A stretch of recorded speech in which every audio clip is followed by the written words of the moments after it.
Trên đường bốn xongជំរាបសួរទៅដល់លោកគ្រូអ្នកគ្រូនិងមិត្តភ័ក្តិទាំងអស់គ្នាជាទីគោរពអានពួកយើងមកពីក្រុមទី6មកបកស្រាយក្រុមប្រធានបទជីវប្រវត្តិរបស់លោកតាសុនស៊ីសមុទ្រដែលដឹកនាំរបស់លោកគ្រូជុំមន្តា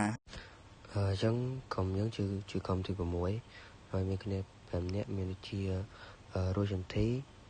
ឈិនសេងហួងលីមីងហ៊ុនតនជីវ័ននិងថនកំហុងហើយឥឡូវយើងជាម្ដងមេតិកាសំខាន់មានដូចជាថ្ងៃកំណើតនិងទីកន្លែងកំណើតរបស់លោករឿងគ្រួសារ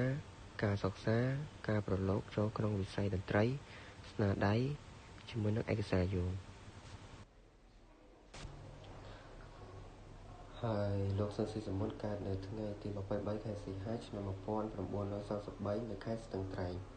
សួស្តីនាងខ្ញុំឈ្មោះរចន្ទធីជាសមាជិកក្រុមទី6និយាយអំពីប្រវត្តិគ្រួសាររបស់លោកសុនស៊ីសមុទ្រលោកជាកូនប្រុសពៅនិងមានបងប្អូនចំនួន4នាក់ប្រុស2ស្រី2ឪ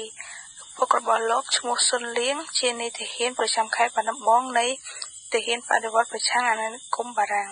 ហើយឪពុករបស់លោកបានលាចាកលោកដោយជំងឺប្រចាំកាយចំណែកឯម្ដាយលោកឈ្មោះសុនប៊ុនលឿដែលជាកូនកាត់ឡាវចិនក្រោយពេលឪពុករបស់លោកសមុទ្រមរណភាពមិនយូរប៉ុន្មានម្ដាយរបស់លោកក៏រៀបអាពាហ៍ពិពាហ៍ម្ដងទៀតនិងបានបន្សល់ទុកកូន2នាក់ទៀតលោកសុនស៊ីសមុទ្របានចូលរៀននៅសាលាបឋមសិក្សានៅទីរួមខេត្តនៃខេត្តស្ទឹងត្រែងពេលលោកអាយុ7ឆ្នាំលោកបានរៀនឧបករណ៍តន្ត្រីដូចជាដូតន្ត្រីផ្លុំប៉ីនិងគោះឆឹងពីជីតារបស់លោកដោយមាននិស្ស័យជាអ្នកសិល្បៈលោកក៏បានហាត់រៀនបទចម្រៀងមហោរីចម្រៀងអាយ៉ៃចម្រៀងយីកេចម្រៀងចាប៉ីចម្រៀងល្ខោនបាសាក់ផងដែរការប្រឡូកចូលក្នុងវិស័យតន្ត្រីក្រោយពេលបញ្ចប់ការសិក្សានៅអនុវិទ្យាល័យនាខេត្តស្ទឹងត្រែងលោកបានទៅរៀនបន្តនៅទីក្រុងភ្នំពេញផ្នែកវិទ្យាសាស្ត្រក្នុងឆ្នាំ1951ជាមួយម្ដាយមីងរបស់លោកដោយសារតែលោកមាននិស្ស័យផ្នែកសិល្បៈលោកបានសុំគ្រូឡើងច្រៀងចម្រៀងជាញឹកញាប់នៅក្នុងថ្នាក់រៀនទេពកោសល្យរបស់លោកបានឈានទៅបង្កើតក្រុមចម្រៀងផ្ទាល់ខ្លួនក្នុងឆ្នាំ1952ដែលមានសមាជិកនៃក្រុមចម្រៀង6នាក់ដែលសុទ្ធតែជាមិត្តរួមថ្នាក់របស់លោកដែលក្រុមរបស់លោកមានឈ្មោះថារស្មីព្រះច័ន្ទក្រុមចម្រៀងរបស់លោកចាប់ផ្ដើមល្បីទូទាំងសាលានាក្រុងភ្នំពេញរហូតខាងផលិតកម្មរាជសីមាប្រចាំវិទ្យុជាតិកម្ពុជាអញ្ជើញក្រុមរបស់លោកទៅចូលច្រៀងក្នុងឆ្នាំ1953ពេលនោះហើយលោកសុនស៊ីសមុទ្របានបោះជំហានទៅក្នុងវិថី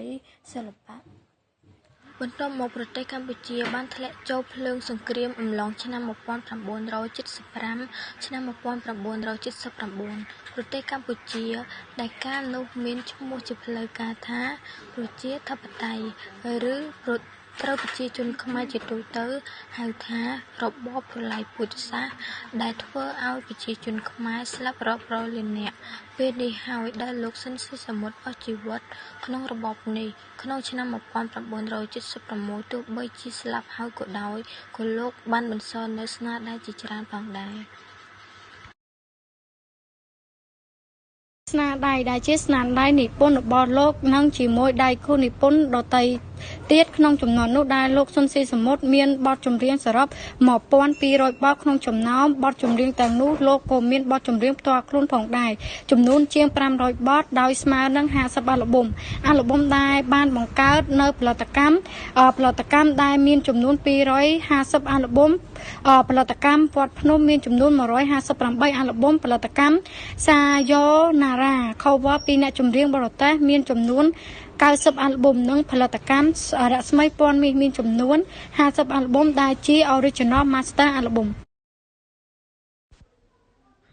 ហើយនេះគឺជាឯកសារយោងដែលអ្នកទាំងអស់គ្នាអាចស្វែងរកបាននៅតាមបណ្ដាញសង្គមផ្សេងៗហើយនឹងយល់ដឹងកាន់តែច្បាស់អំពីជីវប្រវត្តិរបស់លោកហើយក៏សូមអរគុណ